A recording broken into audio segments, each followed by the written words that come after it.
로마서 1장 26절로 27절 읽겠습니다. 이 때문에 하나님께서 그들을 부끄러운 욕심에 내버려 두셨으니 곧 그들의 여자들도 순리대로 쓸 것을 바꾸어 영리로 쓰며 그와 같이 남자들도 순리대로 여자 쓰기를 버리고 서로 향하여 음욕이 부릴 듯하매 남자가 남자라 더불어 부끄러운 일을 행하여 그들의 그릇 때문에 상당한 보응을 그들 자신이 받았느니라. 본문에 반복되는 말이 있습니다. 그것은 하나님께서 내버려 두셨다는 말입니다. 사랑은 우리를 끝까지 붙드시는 하나님 안에 버려둠의 세계가 있다는 것이 굉장히 충격으로 다가오는 것이죠. 죄악된 세상을 향한 하나님의 외면이 있다는 겁니다. 하나님께서 고개를 돌려버리시는 세계가 있는 것입니다.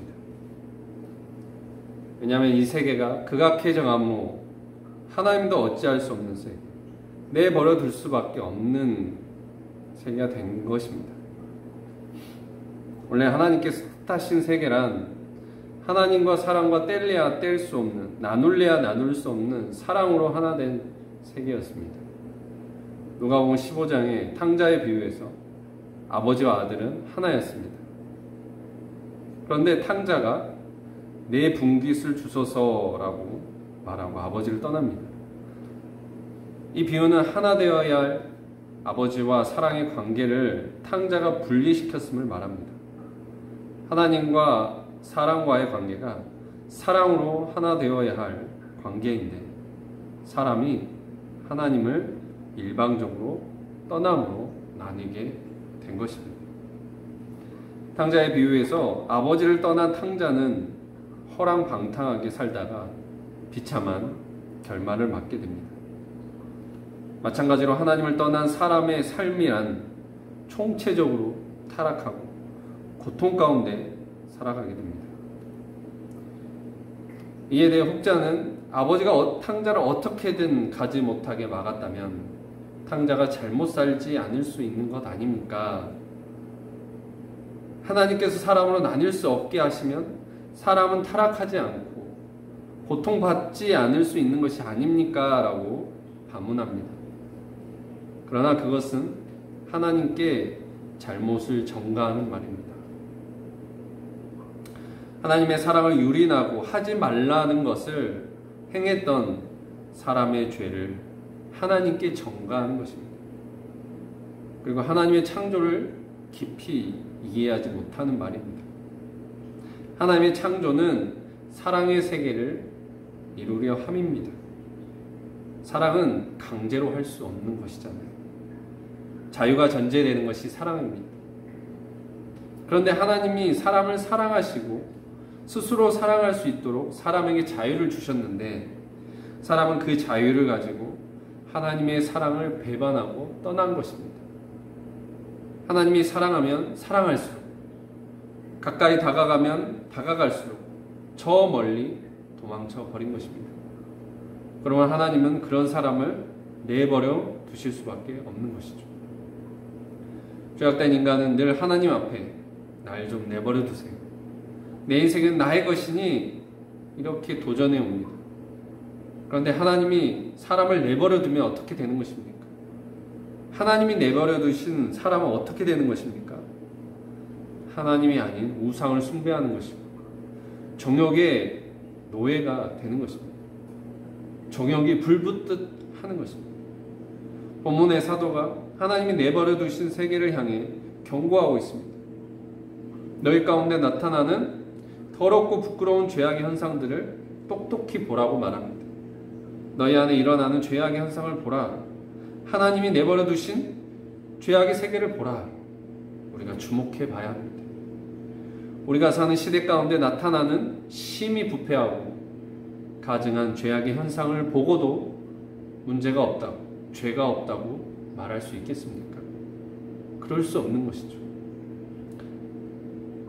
하나님을 떠난 죄악의 세상에서 수많은 문제들이 나타납니다.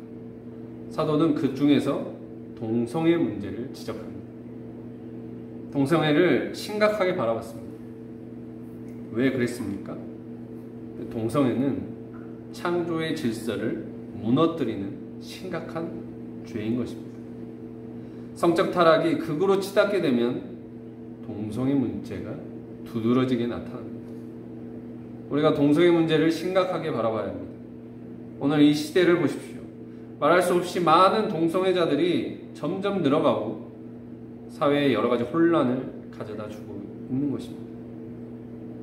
동성애가 확산될 때 사회는 더욱 혼란스럽게 되고 멸망이 가까이 있고 하나님의 진노의 심판이 임박해집니다. 그런데 시대가 그것을 죄라고 말하지 않을 뿐더러 죄라고 말하면 오히려 정죄를 하는 것입니다. 사랑의 다양성이라고 미화하려고 합니다. 이것이 정말 큰 문제입니다. 우리는 다 죄의 그늘 아래 태어났습니다. 날 때부터 죄의 노예로 이것이 원죄라는 것인데 누구나 죄의 굴레를 가지고 죄의 노예로 태어납니다. 그러면 성경 의인은 없나니 하나도 없나니 이렇게 보면 이런 문제가 저렇게 보면 저런 문제가 다 있는 것입니다. 다 죄를 가지고 태어납니다. 그래서 어떤 사람은 막 도둑질하고 싶은 마음, 어떤 사람은 남에 대한 시기와 질투가 강합니다. 작은 아이도 남을 시기하고 공격합니다. 죄악의 모든 모양이라는 것이 다 다르지만 그것을 가지고 태어납니다. 동성애자들 안에도 이런 태어날 때부터 가지고 있는 죄가 그들 안에 드러난 것이죠. 자기 안에 나 아닌 또 다른 내가 있다는 거예요. 그건 비본래적인 나라는 거예요. 죄된 나입니다. 부정하고 없애야 할 내가 있는 것이죠. 그것을 죄라고 선언해야 합니다. 죄를 죄라고 말하고 그것을 죄로 보고 시인해야 합니다. 죄를 시인해야 죄로부터 구원받을 수 있는 길이 열리게 되는 것입니다. 순리와 영리가 있는 것이죠. 법도를 순종해서 살아가는 순리와 법도를 거역해서 살아가는 영리가 있습니다. 동양의 맹자라는 위대한 현자가 있는데 그는 이렇게 말했습니다. 순천자는 존하고 역천자는 망한다. 하나님의 법도를 순응해서 가는 자는 살게 되고 하나님의 법을 거역하고 가는 자는 망한다는 것입니다. 새는 하늘을 날아다녀야 합니다. 물고기는 바닷속에서 살아야 합니다. 다 질서가 있는 것이죠. 창조의 법이 있습니다. 그것을 어기면 멸망을 받는 것입니다. 인간도 동일합니다. 창조의 법을 깨면 멸망을 받는 것입니다. 보응을 받는 것입니다. 타락한 세계 가운데 창조의 법을 깨므로 그 안에 말할 수 없는 문제들이 일어나고 있는 것입니다. 타락한 세계 가운데 많은 질병과 많은 재앙과 해석할 수 없는, 풀어낼 수 없는 심각한 사회 문제들이 수없이 나타나고 있습니다. 그러므로 우리는 고통의 근원인 이 죄를 알고 이것과 싸워야 하고 죄로부터 구원을 받고자, 죄의 문제를 해결받고자 해야 합니다. 죄를 죄로 시인해야 합니다. 죄를 부인하고 죄와 타협해서는 안 됩니다. 주님의 가르침을 따라, 하나님의 말씀을 따라 그 진리를 따라 살아야 합니다. 진리를 거짓 것으로 바꿀 수 없습니다. 27절에 저희의 그릇 때문에 상당한 보응을 받았느니라. 이미 죄에 대한 심판은 진행되고 있는 것입니다. 이미 심판을 받고 있습니다. 그럼 로마가 어떻게 망하게 되었냐면 밖의 공격으로부터 로마가 무너지게 된 게 아니라는 거예요. 알고 보니 안으로부터 시작된 부패로 말미암아 스스로 망하게 된 것이다. 로마는 스스로 망했습니다. 그 엄청난 로마가 무엇 때문에 망하게 되는가? 그것은 바로 성적인 타락이었어요. 동성애였습니다. 요즘 동성애자가 날로 늘어나고 있죠.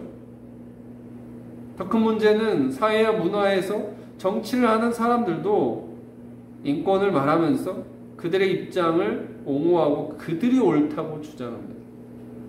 순리를 영리로 바꾸고 있습니다.